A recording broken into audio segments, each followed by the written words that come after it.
Good day. Today is April 19, 2024.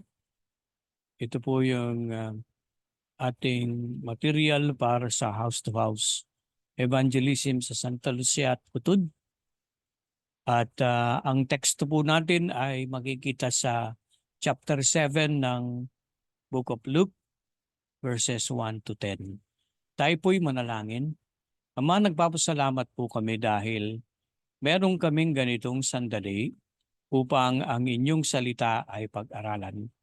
Nawa sa aming pakikinig sa iyong mga salita, magagamit namin ito upang maituro namin ang katotohanan na aming masusumpungan ngayon at ganun din naman makatanggap ng pagpapala hindi lang po kami kundi ang aming mga tuturuan.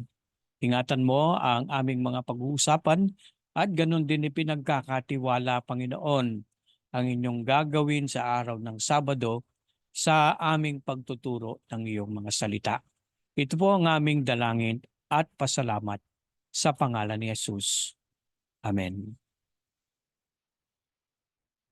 Paano po ba natin i-introduce itong ating lesson ngayong araw na ito o sa Sabado? Pwede po natin gamitin ang para bang setting ng pangyayari at malinaw na makikita natin merong isang lugar. Ito po yung bayan ng Panginoong Jesucristo, yung Capernaum. Sa panahon ng ating Panginoong Jesucristo, itong Capernaum ay isang maunlad na lugar. Dinadaanan nito ng mga tao, mayroong mga ngalakal at ganoon din naman maraming nakatira sa lugar ng Capernaum. Kung sa panahong ito po isang archaeological site. Ito po binili na ng mga Franciscan at naghukay sila doon at kanilang itinayo yung lugar kung papaano ba mabivisualize noong kapanahunan ng ating Panginoong Jesucristo. Ang Capernaum ay isang lugar na kung saan ang Panginoong Jesucristo ay nagpakita ng kanyang mga pagpapagaling at paggawa din naman at ang kanyang pangangaral. Ang mga karakter na makikita natin sa narrative na ito, yung mga elders ng mga Hudyo, dahil nga po merong sinagoga doon na nabanggit sa ating narrative na pinag-aaralan. Ganon din naman, nandyan ang Panginoong Jesucristo at isang hindi kilalang lingkod ng isang military man.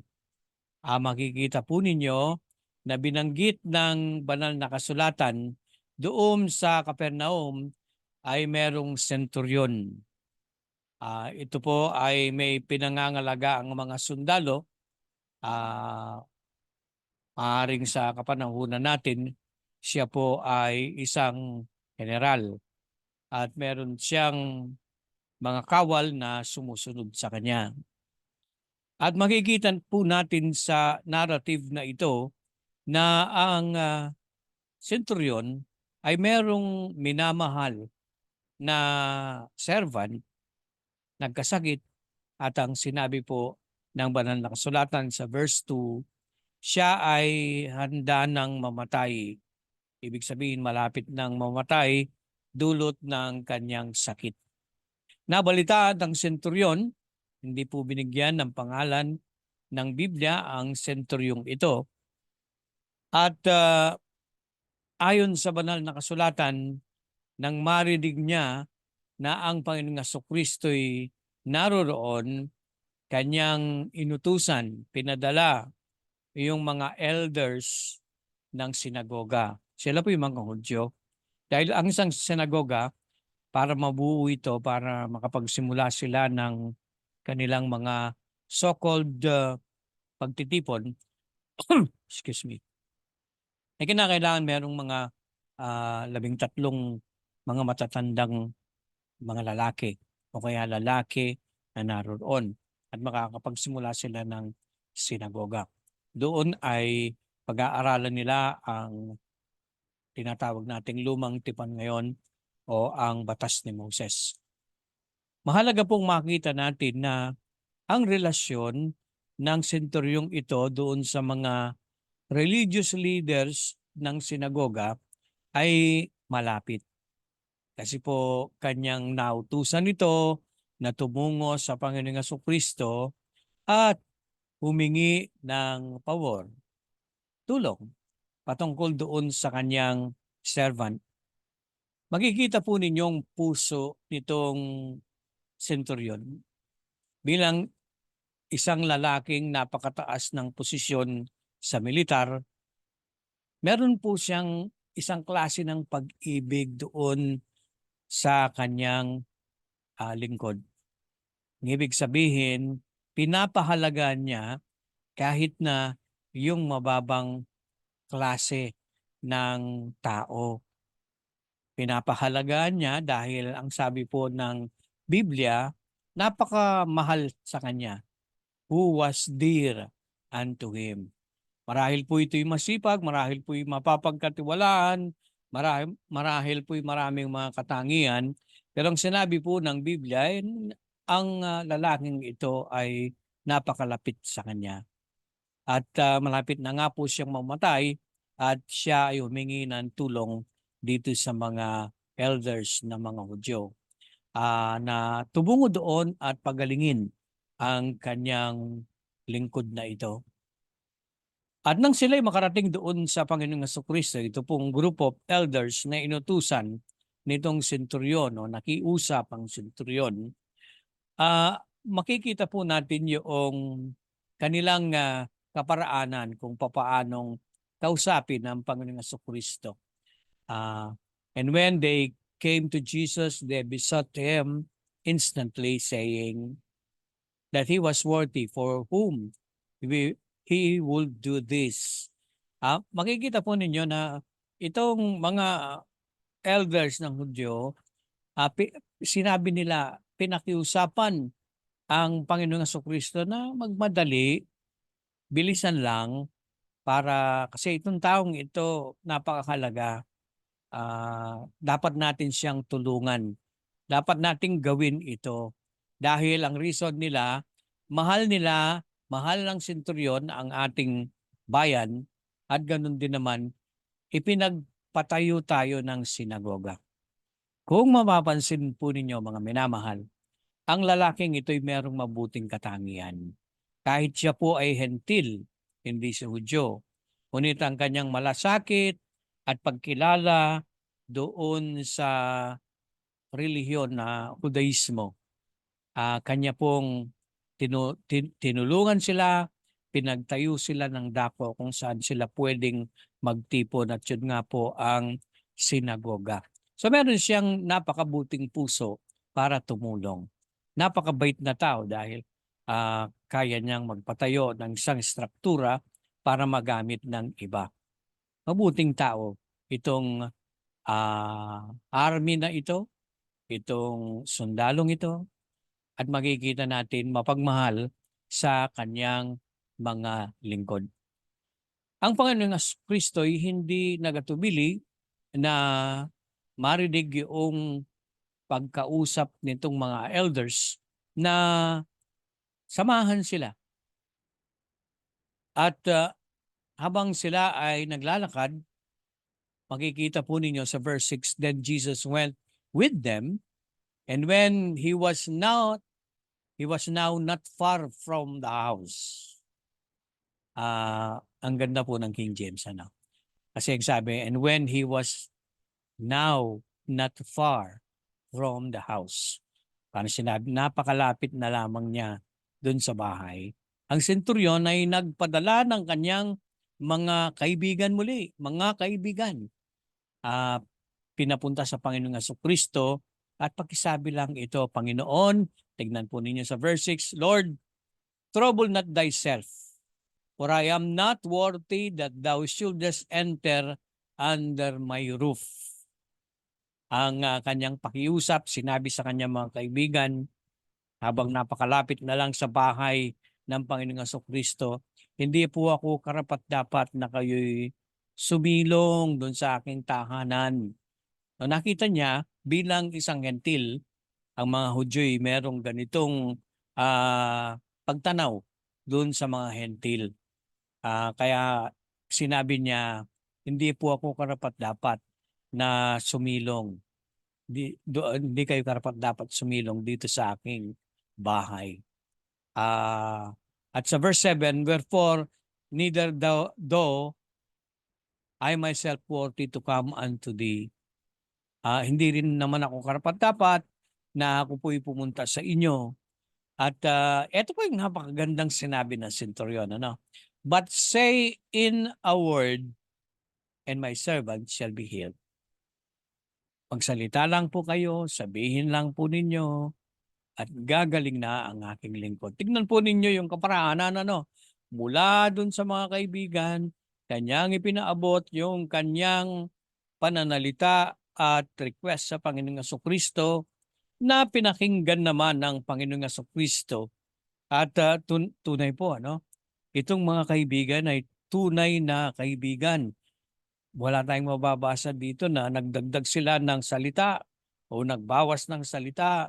Ngunit yung sinabi ng senturyon, yun ang kanilang ipinaabot sa Panginoong Jesucristo. Makikita natin ang pagpapakumbaba nitong hentil na senturyon.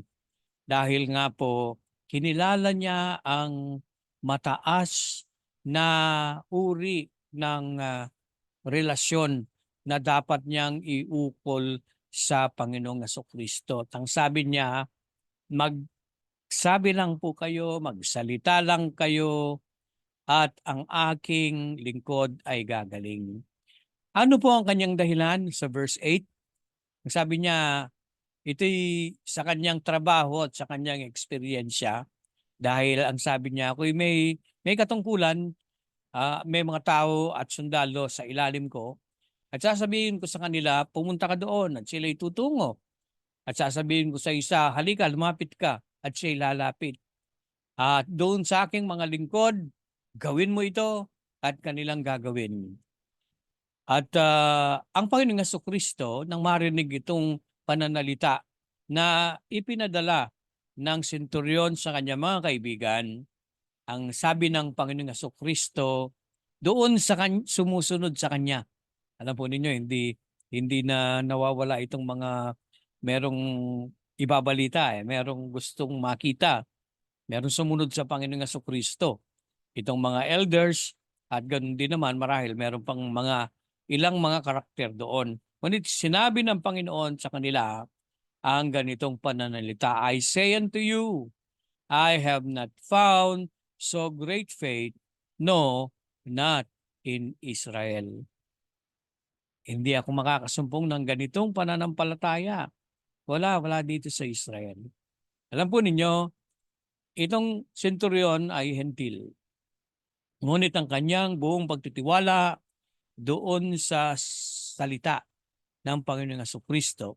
At kapag nagsalita ang Panginoong Jesucristo, siguradong ito'y mangyayari at gagaling yung kanyang alipin o yung kanyang lingkod.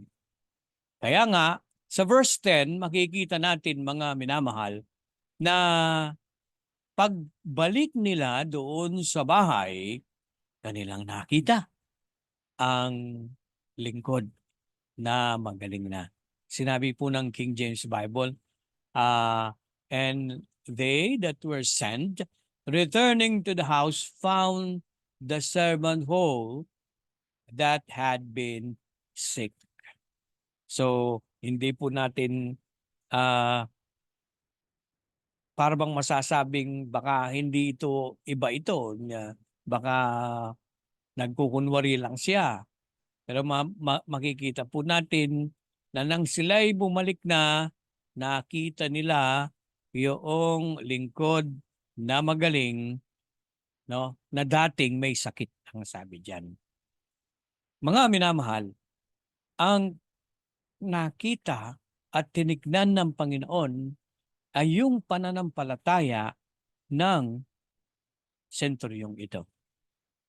Ang sabi ng Panginoong Jesucristo, I have not found so great faith, no, not in Israel.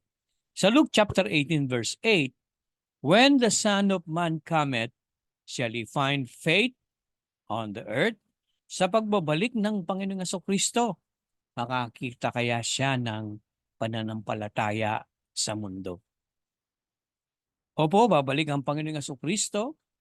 Siya ay umakyat na sa langit, naghanda ng matitirhan doon sa lahat ng sumasampalataya sa Panginoong Kristo at siya babalik.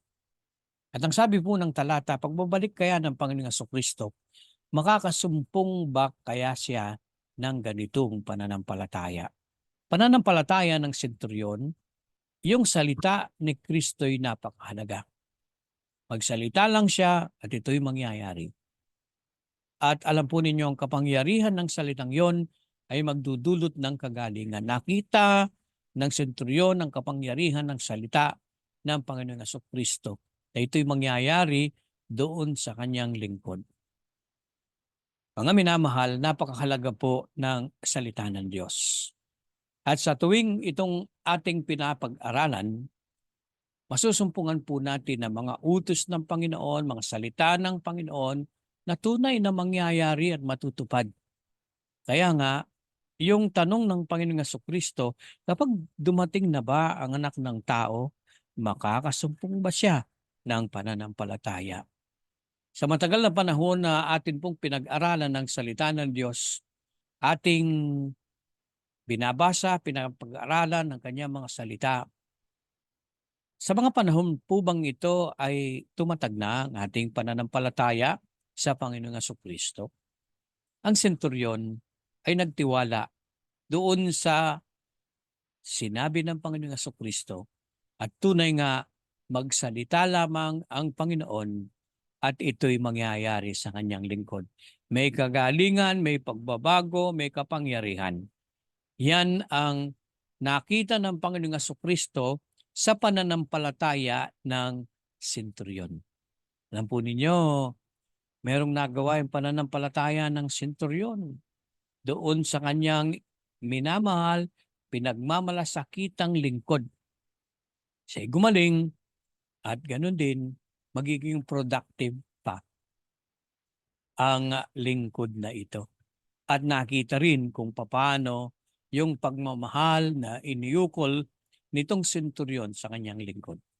Mga minamahal, ang mga katotohanan na nakita po natin sa ating pag-aaral ngayon, ang senturyon ay nagsalita doon sa kanyang personal na eksperyensya at sa kanyang trabaho.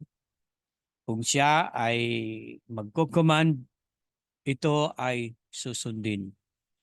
Ipinakita ng Panginoong Kristo sa mga sumusunod sa kanya, wala akong nakita sa inyong mga Hudyo na kagaya ng pananampalatayang ito na inuukol ng senturyon. Ngayon po kaya, paano ang ating pagtitiwala sa kapangyarihan ng mga salita ng Panginoong Kristo?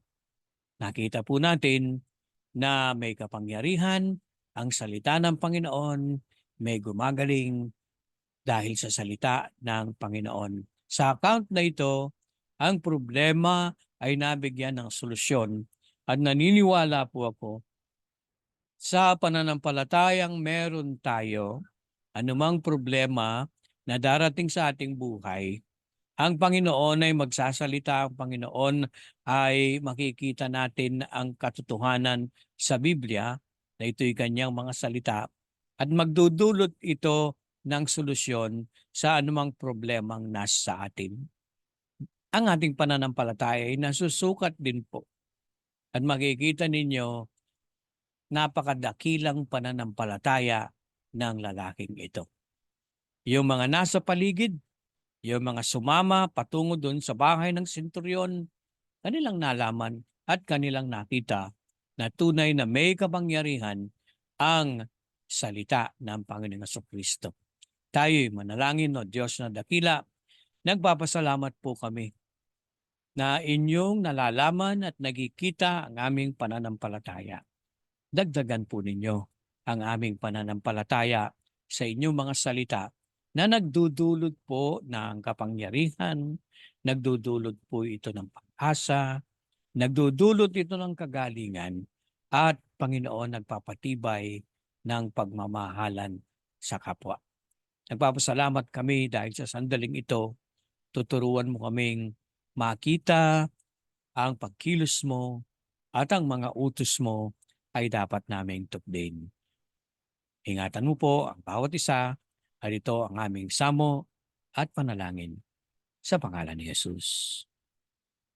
Amen. Sa susunod na pag-aaral po, pagpapatuloy natin yung Luke chapter 7. Muli po, ito ang inyong lingkod kay Kristo, Pastor Ray Paras, na nagsasabing, "O Panginoon, bumalik na po kayong mabilis."